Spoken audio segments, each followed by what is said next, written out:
నమస్కార జై Srikrishna welcome to సోమృషి food blogs. ఈరోజు ఇడ్లీలోకి కడి కర్రీని ఎలా చేయాలో చూద్దామా. సాంబార్కి బదులుగా ఒకసారి మీరు కడి కర్రీని కూడా ఇడ్లీలోకి చేసి చూడండి. టేస్ట్లో చాలా బాగా ఉంటుంది.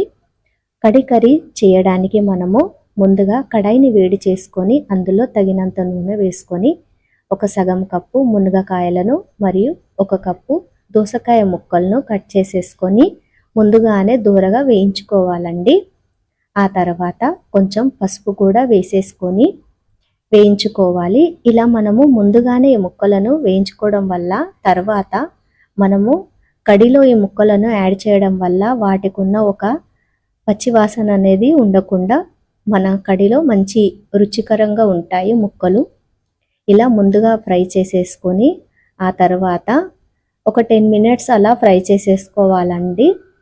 ఫ్రై చేసినాక ఇలా మనము దీన్ని సపరేట్గా తీసి పెట్టేసుకోవాలి. తర్వాత అదే కడాయిలో ఇంకొంచెం ఆయిల్ యాడ్ చేసి జీలకర్ర మరియు ఆవాలు 1 టేబుల్ స్పూన్, సగం టేబుల్ స్పూన్ మెంతులను కూడా యాడ్ చేసుకోవాలండి. మెంతుల టేస్ట్ కూడా చాలా బాగుంటుంది కడిలో. ఆ తర్వాత సన్నగా తరుగుకున్న ఉల్లిపాయ ముక్కలు మరియు వెల్లుల్లి అల్లం కూడా మనము సన్నగా తరిగి పెట్టుకోవాలండి. అది కరేపాకు, పచ్చిమిర్చి మరియు కోకం యాడ్ చేశానండి నేను చింతపండుకి బదులుగా. ఒకవేళ కోకం మీ దగ్గర లేకుంటే చింతపండును కొంచెం యాడ్ చేసుకోండి, టేస్ట్ చాలా బాగుంటుంది. ఆ తర్వాత 1 టేబుల్ స్పూన్ నేను ఇంగువ కూడా యాడ్ చేశానండి. ఒక 1/2 టేబుల్ స్పూన్ మళ్ళీ పసుపు కూడా యాడ్ చేశాను. ఈ తాలింపు అనేది దూరగా వేయించుకోవాలండి. ఇలా దూరగా వేగిన తర్వాత మనము టమాటో పేస్ట్ అనేది ఇందులో యాడ్ చేయాలండి. నేను ఒక చిన్న కప్పెడు బేసన్ తీసుకున్నాను. దానికి ఒక 4 టమాటాలు తీసుకున్నానండి. వాష్ చేసి కట్ చేసి మిక్సీ పట్టేసుకోవాలి. ఇలా మిక్సీ పట్టేసి ఈ తాలింపులో యాడ్ చేయాలి. ఆ తర్వాత తగినంత ఉప్పు కూడా మనం యాడ్ చేసి హై ఫ్లేమ్ పైననే దీన్ని కుక్ చేయాలండి. మెయిన్ ఈ కడికి మనము మీరు తీసుకున్న ఏదైతే పాత్ర ఉంటుంది కదండి, కడాయి అన్న ఏదైనా ఈ కడి చేయడానికి, అది కొంచెం మందంగా ఉండే విధంగా చూసుకోవాలండి. ఎందుకంటే మనము బేసన్ వేసి వేయిస్తాం కదండి, అది అడుగు పట్టకుండా ఉంటుంది. అదనమాట ఒక టిప్ ఇందులో.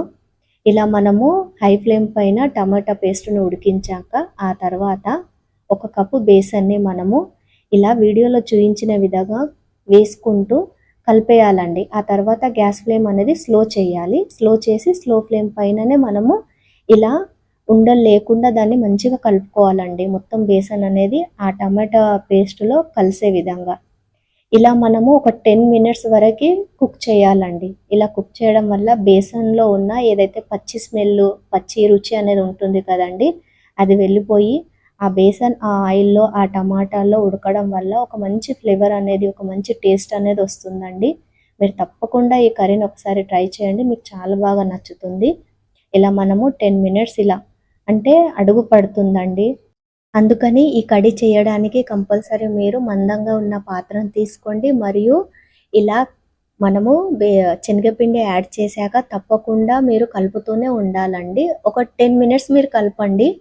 ఆ తర్వాత మీరు తగినంత రుచికి తగినంత కారం పొడి మరియు నేను బెల్లం కూడా వేశానండి. తప్పకుండా మీరు బెల్లంని యాడ్ చేయండి. బెల్లం అనేది మన టమాటా యొక్క పులుపుని బ్యాలెన్స్ చేస్తుందండి. తీపిగా ఏముండదు కర్రీ, కానీ టేస్ట్లో చాలా బాగుంటుంది. ఇలా కలిపిన తర్వాత మళ్ళీ ఒక 5 మినిట్స్ ఇలా స్లో ఫ్లేమ్ పైననే కుక్ చేయాలండి. ఆ తర్వాత కొన్ని వాటర్ని వేడి చేసుకోవాలండి. మనము ఇందులో వాటర్ వేస్తాం కదా, ఆ వాటర్ని ముందుగానే వేడి చేసేసుకోవాలి.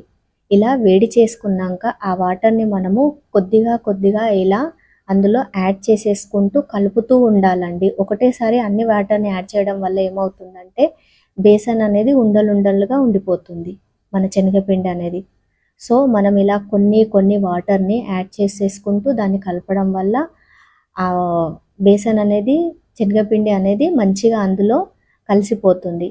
కొన్ని వాటర్ వేసేంత వరకు మీరు కలిపేయండి. ఆ తర్వాత మిగతా వాటర్ కూడా యాడ్ చేసేసుకోవచ్చు. ఇలా వీడియోలో చూపించే విధంగా మీరు కొన్ని కొన్ని వాటర్ని యాడ్ చేసేసుకోండి. ఇప్పుడు ముందుగానే వేయించి పెట్టుకున్న మునక్కాయ మరియు దోసకాయ ముక్కలను కూడా ఇందులో యాడ్ చేసి 20 నిమిషాలు స్లో ఫ్లేమ్ పైన మూత పెట్టి కడిని ఉడకనివ్వండి. స్లో ఫ్లేమ్ పైన ఉడకడం వల్ల కడికి అనేది రుచి చాలా బాగా ఉంటుందండి.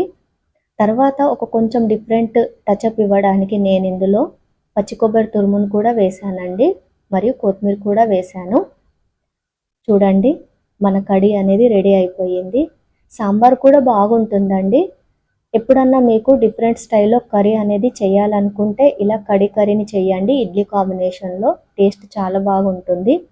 మరి మీరు మీ ఇంట్లో ఇడ్లీ కాంబినేషన్లో డిఫరెంట్గా కర్రీ ఎలా చేస్తారో వీలైతే కామెంట్ బాక్స్లో కామెంట్ చేయండి. మీ రెసిపీస్ నేర్చుకోవడానికి అవకాశం కూడా నాకు ఉంటుంది. మరియు ఈ కర్రీ ఎలా కుదిరిందో కూడా కామెంట్ చేసి చెప్పండి.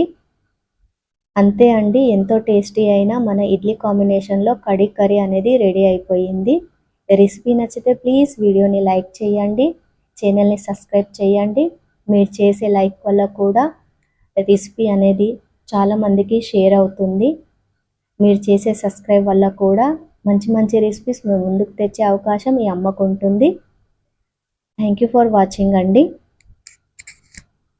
Like, share, comment, subscribe Somarushi food blogs.